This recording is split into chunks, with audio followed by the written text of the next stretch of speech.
Have you ever stopped to think about what really happens when an older person lives alone and no one notices if something goes wrong? Sometimes, it's not the silence itself that hurts, but the risks that hide within it. A fall in the kitchen, a forgotten pill, a phone that never rings. Many seniors go through this reality, especially after losing a partner, close friends, or when their children can no longer be around as often. But does living alone mean living in danger? Does isolation inevitably bring insecurity? The answer might surprise you. Many of the most lucid, confident, and active older adults we know are exactly those who adapted their routines and environments to stay strong and well, even living on their own. This video is especially for those who already live alone or are preparing for that phase. Whether you're in your 60s, 70s, or 80s, it's worth reflecting. What if depending on others is no longer an option someday? And if today you feel fine, wouldn't it be wise to ensure that tomorrow you're just as protected? Take a moment to like the video, subscribe to the channel, and share it with someone who's also thinking about their future responsibly. Each piece of content here is made with care, designed to offer autonomy with safety, and your support helps us reach those who need this information the most. Let's talk about 5 habits that aging specialists, heart surgeons, and experienced seniors adopt to stay safe and stable without giving up their independence. Each of these strategies can completely transform not just how long you live, but how well you live. We start with a simple and decisive habit: a daily check-in routine. What separates a secure senior from someone in a vulnerable situation is often that small gesture. It's not about surveillance. It's about having a subtle safety net working in the background. It might be a morning message, a quick phone call, or even a visual signal, like opening the curtain at the same time every day. There are neighborhoods where neighbors discreetly observe if the other's window is open, or if a small flag has been moved. It takes seconds, but it can save lives. Harold, 82, knows this well. A retired school principal, he lives alone with pride and vitality. But every morning at 9 a.m., he sends a good morning message to his niece.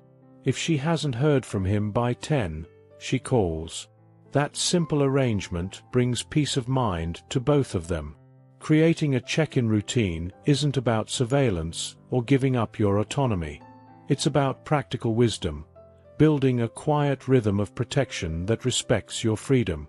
This small gesture is within anyone's reach, no matter your age. It's not a sign of weakness, it's a sign of experience. Because strong people don't avoid backup plans. They build them with care. Most serious accidents involving older adults don't happen outdoors. They happen at home. And contrary to what many imagine, it's not because the person was fragile. It's because the home, with all its emotional value, stopped keeping up with the body's changes over the years. Loose rugs, scattered cords, chairs that are too low, hard to reach light switches. These details may seem harmless until they cause an accident. That's what happened to Carolina, 77. For decades, she welcomed church friends into her living room. She knew every inch of that space. But on a cold night, she stepped on a rug with a curled edge, slipped, and fractured her hip. It took 5 months to recover. Since then, she never drove again. It all happened in seconds. Avoiding falls isn't just about installing grab bars in the bathroom. It's about turning your home into a space that works with you, not one that demands effort. Soft but sufficient lighting. A bed at a comfortable height. Clear hallways. Everyday objects within easy reach. No stretching to high shelves or bending into deep drawers. One practical tip. Walk through your home as if guiding someone with reduced mobility. What could cause a trip? What would require support? That's where your attention should go. And don't forget footwear. Many people walk around in socks or slippery slippers. It's like walking on ice. Invest in indoor shoes with rubber soles. They make a big difference. In the bathroom, place non-slip mats inside and outside the shower, a firm bar next to the toilet, and if needed, a shower bench. These simple adjustments greatly increase your safety. By the way, if you've made it this far, comment number 2 below. That way I'll know you're following along and finding value in this content. And if you haven't subscribed to the channel yet, take a moment to do that now and activate notifications. Let's keep going. The next tips are just as valuable. Being aware of your own body is one of the most powerful tools when living alone. And the curious thing? No one else can do it for you. Only you can notice what has changed. Most people don't realize something is wrong until the problem has already set in, and what could have been resolved with early care turns into an emergency. We're not just talking about scheduling appointments or measuring your blood pressure once a year. The idea here is to develop the habit of self-observation. When you live alone, that attention becomes an early warning system. If something starts to feel off, excessive sleep, lack of appetite, imbalance when walking, frequent forgetfulness, don't ignore it. These are subtle but important signs. Take the case of Mr. Bill, 81. He was always agile, sharp, and lived well on his own, until one day, he left the stove on. Then, he put his keys in the freezer. At first, they seemed like normal age-related slips. But only when a neighbor smelled something burning and contacted the family did they realize he was entering the early stages of dementia.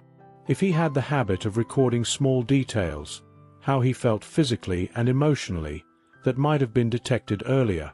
Keeping a weekly notebook, answering simple questions like, did I sleep well this week? Did I eat properly?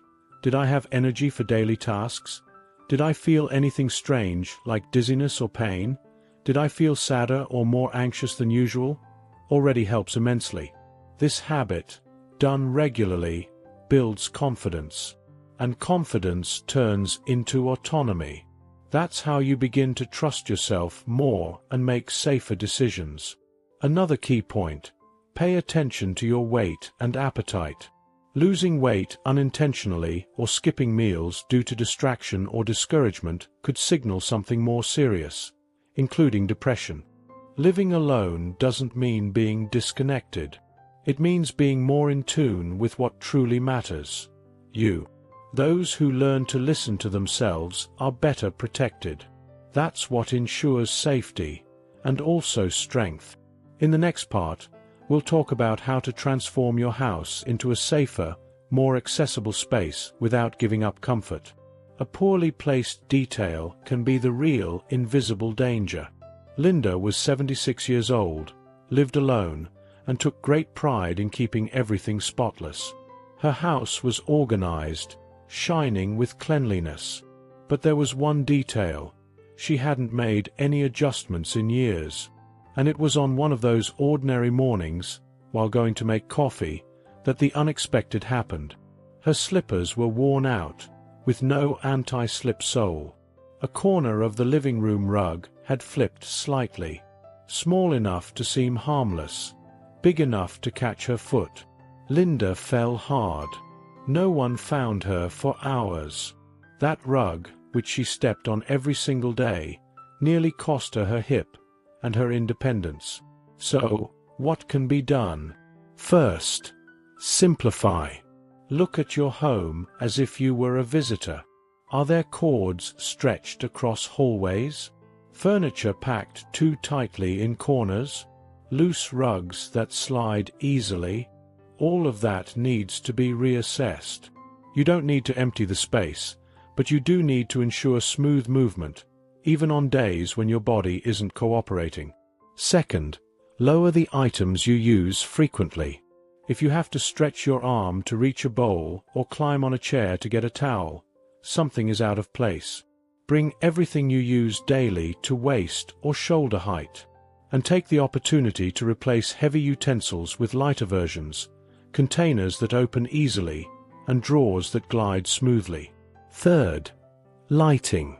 As we age, our eyes take longer to adjust to the dark. Install motion sensor lights in hallways, bathrooms, and the kitchen, and check that all stairs, even short ones, are well lit from top to bottom. Fourth, accessibility. Phones should be in more than one room, and if possible, have an emergency button or smartwatch with a fall alert. That's not a sign of weakness. It's wisdom. Finally, special attention to the bathroom. Grab bars, non-slip mats, and a firm shower bench prevent serious accidents in seconds. These changes don't take away your freedom. On the contrary, they're what allow you to keep it. If these tips are helping you, leave a number 4 in the comments. That shows you're following along and appreciate this content. And if you haven't subscribed to the channel yet, do it now and activate the bell. That way you'll get future videos firsthand. In the next part, we'll talk about an invisible factor that affects thousands of older adults: emotional isolation, and how regaining a sense of belonging can change everything. Staying emotionally connected is just as important as keeping your home safe. Being alone is not the same as feeling lonely, but the risk of loneliness grows when no one walks through the door or calls just to talk. The truth is, for many older adults, the danger isn't just physical. It's the quiet feeling of no longer being needed. But reconnecting with the world doesn't have to be complicated. Start with small commitments. A weekly phone call with a relative, a morning greeting exchanged with a neighbor, a message to a friend every Monday. It doesn't have to be long or deep. It just needs to be regular. Another valuable idea is volunteering, even from home. Reading stories to children via video, knitting for charities, answering questions in community groups online. Feeling useful is a powerful remedy, especially when life seems to have slowed down. If mobility is limited, virtual spaces are a rich option. Forums, Facebook groups, and Zoom meetings bring together older people with shared interests, from gardening to classic films. And yes, many of these spaces are designed especially for older adults, with warmth and respect. A simple solution many people overlook: having a pet. A calm dog or gentle cat can bring companionship, routine, and even motivation to stay active. Studies show that even watching fish swim in an aquarium can lower blood pressure and ease anxiety. And if possible, visit your local senior center. Many offer transportation, meals, cultural events, and more importantly, human contact. You don't have to arrive smiling or starting conversations. Just being there already opens doors to valuable connections. Loneliness isn't just an emotion. It can affect health, mood, and even memory. Fortunately, the solutions don't always depend on having a lot of people around. Start with simple, regular connections, and you'll notice the difference.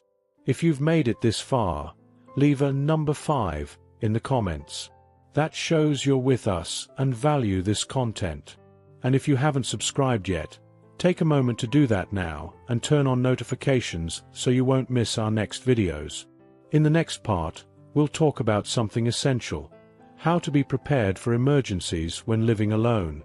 Because anticipating problems is the best way to live in peace. Every home should have a basic emergency kit, not out of fear of major disasters, but for real, everyday situations. A power outage, a strong flu, or a storm that keeps you indoors. Having a few days' worth of non-perishable food, bottles of water, a flashlight, batteries, and a backup phone charger already makes a big difference. But the most valuable item isn't something kept in a drawer. It's someone you trust. A watchful neighbor, someone nearby with whom you can agree, "If you don't see me for 2 days, knock on my door." Or, "Let's check in once a week, just to be safe." It doesn't need to be a deep friendship. It just needs to be mutual trust. And finally, the most important thing, mindset. That inner voice that says, I thought about this. I'm prepared. Having that kind of calm brings clarity and strengthens you to face any unforeseen event. Living alone after 70 doesn't have to mean living at risk. A bit of preparation creates a quiet environment of safety. And if you've made it this far and found what we shared useful, comment number 6 below so we know you're with us until the end. And of course, if you haven't subscribed to the channel yet, take a moment to click the button, activate notifications, and share this video with someone who needs these tips.